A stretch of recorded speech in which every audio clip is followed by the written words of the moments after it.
થોડું જે જેને પકડાવો પહેલા એટલે રાખો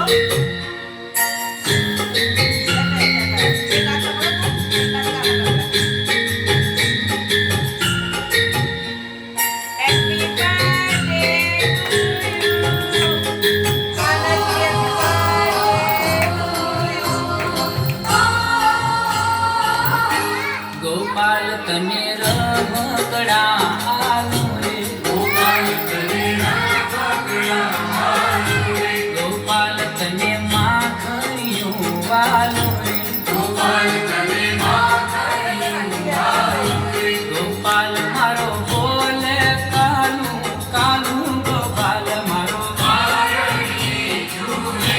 ગોપાલ મારો બોલે કાલું કાલું રે ગોપાલ મારો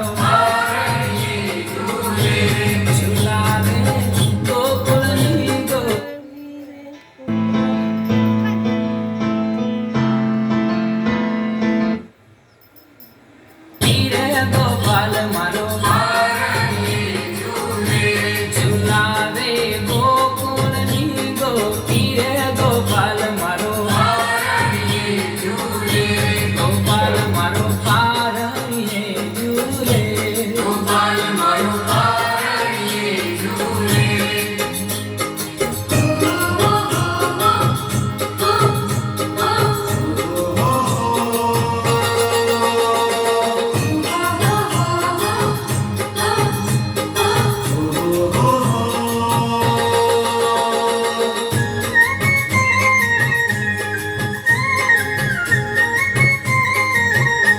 ગોપાલ તને જાજરિયું પહેરાવું ગોપાલ તને જાજરિયું પહેરાવું કે નાના નાના જગલિયા રે ભરાવું કે નાના નાના જગલિયા રે ભરાવું ગોપાલ કૃષ્ણ કનૈયા લાલ કી જય શ્રી બાલ ગોપાલ કૃષ્ણ કનૈયા લાલ કી જય ચાવો ગોપાલ મારો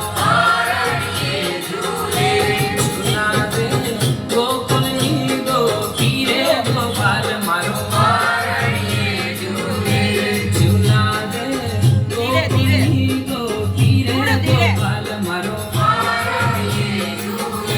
ગોપાલ મારો પારણીએ ઝૂલે ગોપાલ મારો પારણીએ ઝૂલે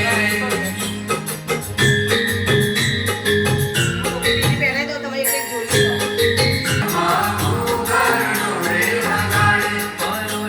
ગોપી કાઢી લો રે જગાડે ગોપાલ મારો આવીને રે જગાડે ગોપાલ મારો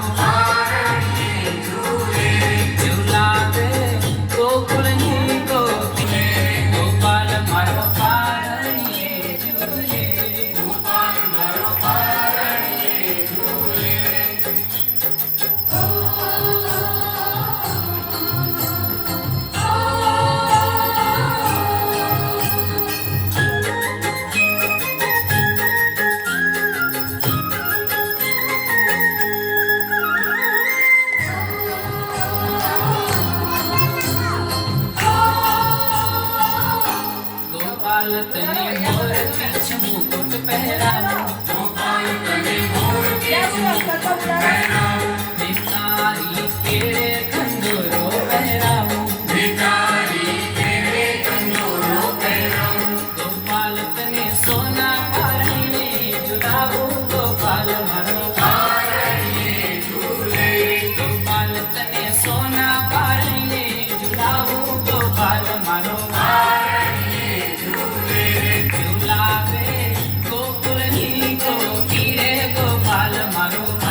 ચોરી ચોરી માખણ ખાઈ ગયો રે વો તો છોરો ગોવાળો. ચોરી ચોરી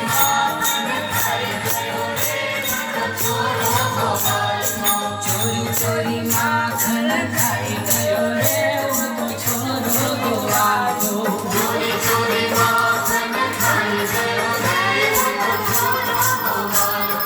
मैंने उसे पूछा कि नाम तेरा क्या है. मैंने उसे पूछा कि नाम तेरा क्या है. मैंने उसे पूछा कि नाम तेरा माँ बाप तेरे कौन है. मैंने उसे पूछा माँ बाप तेरे कौन है. नंद यशोदा बताए गयो रे वो तो छोरो गोवालो. नंद यशोदा बताए गयो रे वो तो छोरो गोवालो. ये चोरी चोरी આજે કૃષ્ણ કનૈયાનો જન્મ હતો તો એના નિમિત્તે આપણે સરસ મજાનો કૃષ્ણ કનૈયા વિશે નંદ ઘેરૈયા નંદ ભયો. પણ દરેકને અહીંયા આવી વિધિ ન હોય. તમે જુઓ કે કૃષ્ણ કનૈયાને ડાયરેક્ટ આપણે શણગારીને આપણે ઝૂલામાં હિંચકાવી દઈએ છીએ, તો એ રીતના એને ના હોય. તો આવું બધું છે ને આપણે આ જે પહેલાંની વિધિ છે એ બધી કરવી જોઈએ અને પછી કૃષ્ણ જન્માષ્ટમી ઉજવવી જોઈએ. અને એ કૃષ્ણ જન્માષ્ટમી વિશે બાળકોને શીખવવું જોઈએ કે આ રીતના કૃષ્ણ જન્મ કરાય. ડાયરેક્ટ આપણે શણગાર કરી અને કૃષ્ણ ભગવાનને મૂકી દઈએ છીએ અને ઝુલાવી લઈએ છીએ, એમ કૃષ્ણ જન્મ હોતો નથી. કૃષ્ણ જન્મ એના જન્મ નિમિત્તે આપણે કાકડીની અંદર ભગવાનને પોઢાડી દઈએ છીએ અને પછી એનું કેસરી સ્નાન કરાવવામાં આવે છે. કેસરી સ્નાન કર્યા પછી એનો શૃંગાર કરવામાં આવે છે. એ ભગવાનને શૃંગાર દર્શન છે, એ શૃંગાર દર્શન આપણે ભગવાનને અરીસાની અંદર બતાવવામાં આવે છે અને પછી ભગવાનને ભોગ લગાવવામાં આવે છે. પછી ભગવાન ઝૂલે છે. એમાં ડાયરેક્ટ ભગવાન ઝૂલતા નથી. તો આ જે પદ્ધતિ છે ને એ કૃષ્ણ ભગવાનની આપણે કરવી જોઈએ. એમ જ સીધો ડાયરેક્ટ આપણે કૃષ્ણ ભગવાનનો શણગાર કરી અને કૃષ્ણ જન્મ કરી શકતા નથી. આ વિધિવત કૃષ્ણ ભગવાનનો જન્મ થયો છે અને વિધિવત કૃષ્ણ ભગવાનનો આપણે જન્માષ્ટમી ઉજવી છે. તો આ બદલ બધા લોકોને જેને વિડીયો ગમ્યો છે તો એ વિડીયોને લાઈક કરજો, શેર કરજો અને સબસ્ક્રાઈબ કરવાનું ભૂલતા નહીં. અને જો સારો લાગ્યો હોય તો આવા વિડીયો જોવા માટે તમે મને કોમેન્ટ કરજો, તો વારંવાર હું નવા વિડીયો લાવીશ. જય માતાજી, જય શ્રી કૃષ્ણ.